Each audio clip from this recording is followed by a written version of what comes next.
looking at this is actually the base of a column.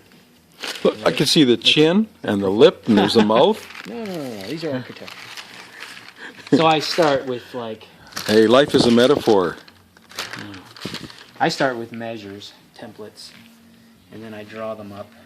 So this is a really complex base, kind of at the height of the Roman Empire in terms of its complexity, and then these are some of the Latin texts that were embedded in the floor. So this is this would be a section essentially. So what I've done is I've taken that section and I've measured it. I've measured between, like I've measured the spacing, the dimensions between, and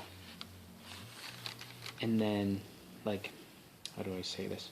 In horizontally and then vertically. And then because my stone is only 3 inches thick, I don't have enough depth to make a true representation of these proportions. So I've actually stretched, let me see, just this way.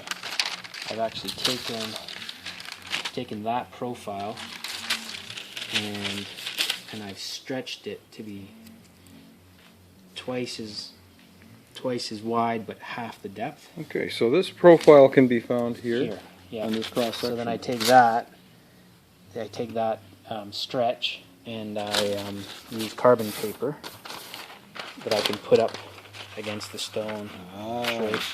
So I get my profile on each edge, and now I'm just carving from one edge to the next, trying to make this perpendicular. The Angelo de Borthwick. And the perpendicular exercise is what takes the time.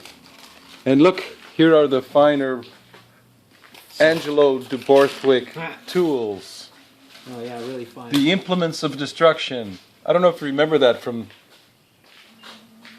Well, you know, it's funny. I have homemade tools from a stone carver, from the guy who taught me everything I know. Oh, yes. This is his homemade dogtooth chisel from leaf spring steel. It's a dogtooth chisel. Yeah.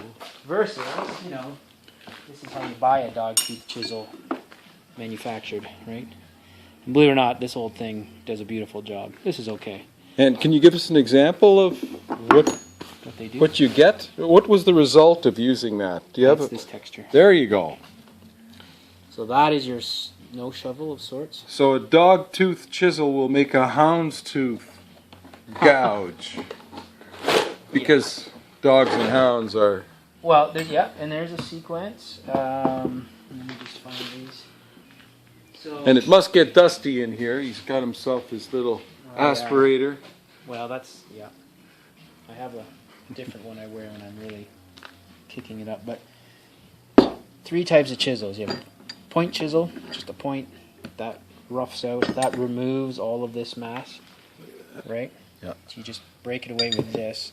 Okay. Then you follow going in for the finer details. with still removing material, Yeah. but with much more control. You use any type variation of your dog tooth, and all that is multiple of those, multiple points. Yeah.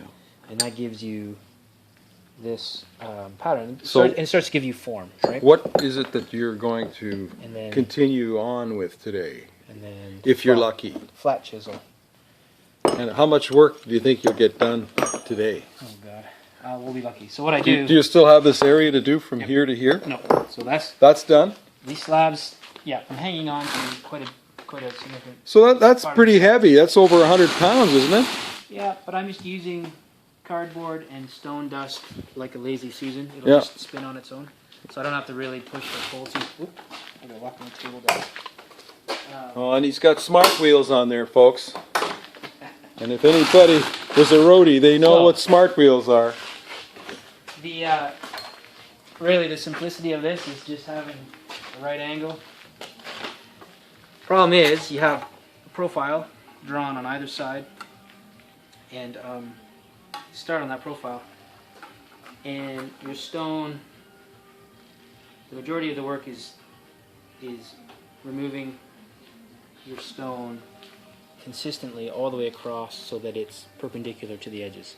And right now, each one of these passes this one is raised about the 1/16 of an inch all the way along, right? Because as you carve in from the edges, you always have excess material in the middle. It's just, I don't know. Some say that's the curvature of the earth.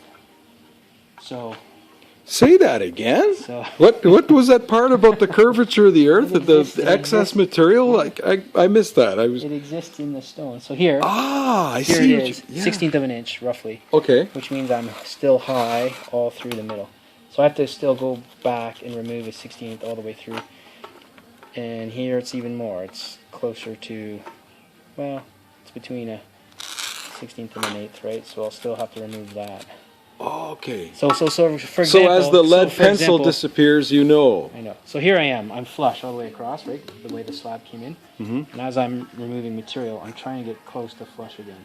So you can see in my ends, I'm still raised, maybe a 32nd. So I have to still go through and take that down.